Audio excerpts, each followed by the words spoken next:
Katika mji mdogo wenye majumba mengi ya kifahari, waliishi wadada watatu ambao walikuwa maarufu sana kutokana na utajiri wao waliokuwa nao, lakini pia kutokana na vitu vya thamani walivyokuwa navyo, kwa maana walikuwa wana majumba, magari ya kifahari. Lakini pia wadada hawa watatu walikuwa wakivaa mavazi ya gharama sana, na wao ndio walikuwa gumzo sana katika mji huo mdogo, huku siri ikiwa haijulikani ni kwa nini wadada hawa watatu wenye umri mdogo wana utajiri mkubwa sana, kitu ambacho jamii na watu mbalimbali waliokuwa wakiwazunguka walikuwa wakijiuliza kwa muda mrefu sana. Wadada hawa watatu, mmoja anaitwa Zuri, mwingine anaitwa Gifty, na wa mwisho kabisa anaitwa Nia. Simulizi yetu inaeleza kuwa mabinti hawa watatu walikuwa marafiki sana tangu wakiwa watoto, na walikuwa na ndoto kubwa ya kufanikiwa, kwa maana katika vikao vyao wakiwa watoto walitamani sana kuja kuwa watu matajiri miaka ya mbeleni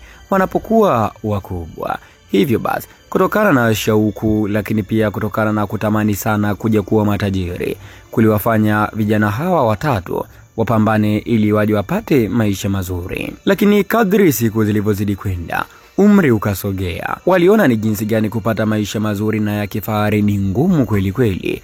Hivyo basi, kwa kuwa wao walihitaji mali, na ukiwa na mali unaheshimika na watu wengi wanakuheshimu, lakini pia unakuwa una nguvu katika jamii, mabinti hawa hawakujali. Waliamua kufanya njia nyingine kabisa kwa ajili ya kupata mali ili waheshimike, kwa maana waliamua kutafuta mganga ambaye ataweza kuwasaidia mabinti hawa kwa ajili ya kupata mali. Mabinti hawa watatu walifunga safari kutoka katika mji ambao umechangamka kweli kweli, na waliamua kuondoka na kwenda katika kijiji cha jirani ambacho kiliitwa Pori. Kijiji hicho kilikuwa kinafahamika kwa uchawi, lakini pia kulikuwa na mzee mmoja ambaye anasifika sana kwa uganga katika kijiji hicho. Basi mabinti hawa watatu walifunga safari mpaka kufika katika kijiji hicho, na walipofika tu walikaribishwa na wanaimaya wa kijiji hicho, na wanaimaya hao wakawauliza, mnakwenda kwa nani? Mabinti hawa watatu wakaelezea kwamba wanakwenda kwa mzee Pori, ambapo mzee Pori ndio jina la kijiji chenyewe.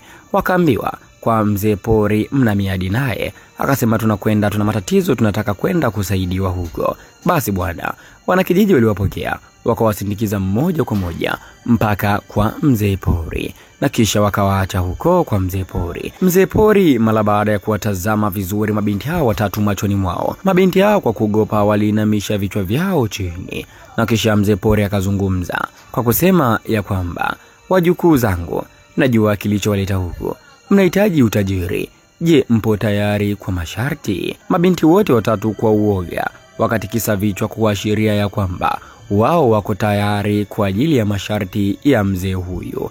Basi bwana, mzee huyu akamuita msaidizi wake na kumwambia kwamba awapeleke mabinti hawa kilingeni, na kisha atapofika saa 7 usiku awamshie wakaanze taratibu hizo. Basi bwana, mabinti hawa watatu wakaenda moja kwa moja kukaa kilingeni mpaka ilipofika majira saa 7 usiku. Mabinti wote wakaamshwa na kuvalishwa mashuka mekundu na kufanyiwa matambiko, na baada ya matambiko mzee mganga akawaambia kwamba utajiri mtaupata, lakini kwa masharti yafuatayo. Moja, kila mwanaume atailala na nyie baada ya mwaka mmoja ataiaga dunia. Mabinti walikubali. Na sharti la pili, mganga alisema kwamba kila siku usiku majira saa 7 mtakuwa mnafanya ibada katika chumba chenu, na muhakikishe ibada hiyo inafanywa ndani ya dakika 30, na mtu yoyote ambaye hausiki hatakiwi kuwaona. Mabinti hawa wakaitikia ndio. Mganga akasisitiza, pindi ambapo mtu atawaona mkiwa katika ibada, ndio kipindi ambacho nyie mtafirisika sana na hamtokuja kuwa matajiri mpaka mnaingia kabulini. Mabinti hawa wakakubali. Bwana we, hatimaye mabinti hawa watatu wakaondoka kwa mganga kesho yake na wakarudi majumbani kwao. Kisha wakatafuta kiasi kidogo sana cha fedha ambacho walianza nacho kufungua biashara ya nguo za kike. Na hakika kila siku walikuwa wakipata wateja, kiasi kwamba biashara hiyo ikaanza kuwa kubwa zaidi. Na mara baada ya miezi 5 tu mabinti hawa wakawa gumzo katika mji huo, na kutokana na umaarufu na kuanza kuwa gumzo, mabinti hawa wakanunua nyumba kubwa sana ya kifahari na wakawa wakiishi humo wote watatu.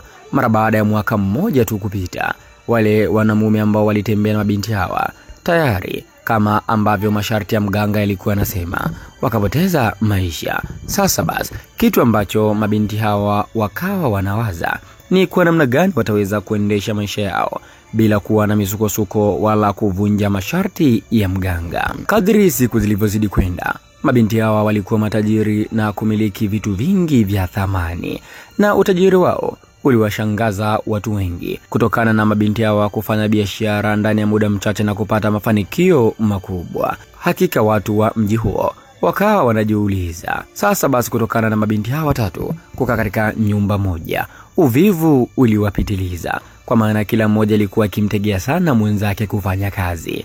Hivyo basi, binti mkubwa kuliko wote aitwaye Zuri aliwaambia kwamba kwa kuwa hapa nyumbani kazi zimekuwa ni nyingi na tunashindwa kufanya kazi, wote tunategeana, inabidi tutafute dada wa kazi.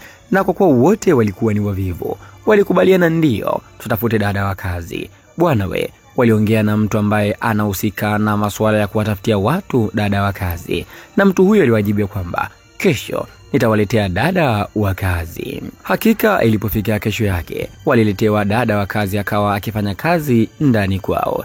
Lakini kitu cha kushangaza zaidi, dada huyu wa kazi aliyeitwa Janet, kila ilipofika majira saa 7 usiku, anasikia sauti zinazungumza, na tena kama kuna ibada inaendelea. Ikumbuke tu kwamba katika nyumba ambayo wanaishi mabinti hawa watatu ilikuwa ni nyumba kubwa, na binti wa kazi ilikuwa chumba chake kiko mbali kidogo, tofauti na chumba ambacho wanakaa mabosi zake. Basi bwana, kila siku sauti alikuwa akisikia binti huyu Janet, watu wakizungumza majira saa 7. Ilikuwa ni kama desturi katika nyumba hiyo. Ikumbuke tu kwamba wenye nyumba wanajua wanachokifanya, lakini kwa upande wa Janet ambaye alikuwa ni dada wa kazi, yeye alikuwa hajui nini hasa ambacho kinaendelea katika nyumba hiyo. Basi bwana, siku moja majira saa 7 usiku, alianza kusikia ibada ama sauti za watu zikizungumza. Alifungua chumba chake taratibu na kuanza kuelekea kufuata sauti hizo. Cha ajabu, sauti hizo zilikuwa zikitokea katika chumba ambacho mabosi zake huwa wanakaa. Hivyo basi, Janet akaanza kufuata sauti hizo mpaka katika mlango wa mabosi zake, ndipo akahakikisha kwamba sauti hizo zinatokea humo. Sasa akawa anajiuliza, nimekaa hapa ndani mwezi mmoja, lakini sauti kila siku nazisikia. Nini hasa ambacho kinaendelea katika chumba hiki cha mabosi? Kwa kuwa Janet yeye ni mwanamke, hakutaka kupiga hodi katika chumba hiko. Aliamua kufungua mlango na kuchungulia nini hasa ambacho kinaendelea kwa moyo wa kujiamini zaidi. Mara baada ya kuchungulia, alichokiona hakika kilimshangaza sana. Maana yake aliona mabosi zake wote watatu vichwa vikiwa vimepotea, havionekani. Hapo ndipo ambapo alipiga kelele na kutoka mbio sana na kufungua mlango mkubwa, kisha akatokomea nje kusikojulikana. Na hapo wakachanganyikiwa mabosi wa Janet, ambapo ni Zuri, Gifty pamoja na Nia. Wakaona kabisa wamevunja masharti. Na kwa hakika mara baada ya tukio hilo, wiki moja baadaye, zilikuja kesi nyingi sana kuhusiana na kampuni yao ya mavazi, ambapo walikuwa na kampuni kubwa sana, na zilikuja dokumenti ambazo zilikuwa zinasema kwamba walikuwa wakikwepa kodi. Hivyo basi mali zote zinataifishwa. Hakika mabinti hawa walishangazwa na tukio hilo, na mwisho siku mpaka nyumba yao waliokuwa wakiishi ilipigwa mnada kwa kukosa kulipa madeni ya serikali. Na papo hapo sauti ilitokea ya mzee Pori na kusema kwamba, wajukuu zangu, mmevunja masharti, na kuanzia leo nyie hamtokuja kumiliki mali hata siku moja, mtaishi maisha ya kuteseka hapa duniani. Na hapo Zuri, Gifty pamoja na Nia walilia sana na kujutia uamuzi waliochukua kwenda kutafuta mali za kishirikina. Mtazamaji Bongo Super Media, na kufikia hapa simulizi yetu nzuri inaisha hapa. Maoni yako ni yapi? Andika hapo katika sehemu ya comments.